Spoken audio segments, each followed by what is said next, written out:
ओ सिंध में हैदर जसद के हुआ हैदराबाद ये मुझे मुर्शिद हुसैन जी हुसैनाबाद मुर्शिद हुसैन मुझे रहबर हुसैन जी हुसैनाबाद साईं सैयद नसरुल्लाह शाह बुखारी ऐं सैयद गुलमन शाह बुखारी दरगाह आलिया हुसैनाबाद कंबर जा मुर्शिद करमपुर जो ॻोठ मीर नसरुल्लाह ख़ान बिजराणी नसीर शाह वारे इलाइक़े जे ॻोठ मिठल लाशारी में फ़क़ीर अल ॾितो लाशारी वटि पहुता। इन मौक़े ते फ़क़ीर कोड़ो लाशारी, हाफ़िज़ नवीद अली लाशारी, फ़क़ीर छुट्टो लाशारी, जावेद लाशारी, कासिम लाशारी, कश्मीर लाशारी, मीसाब लाशारी, मुनीर अहमद लाशारी, इरशाद लाशारी,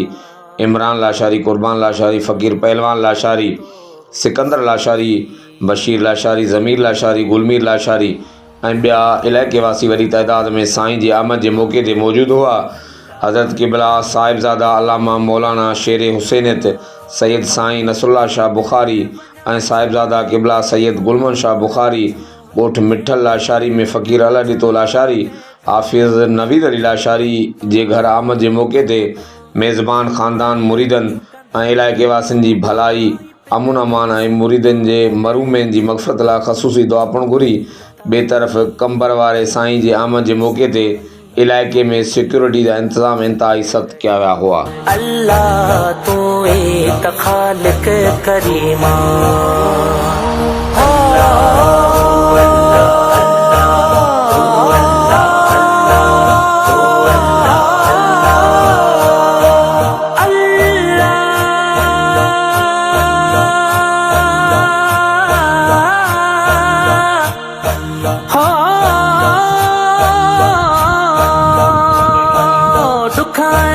सुख में मुझा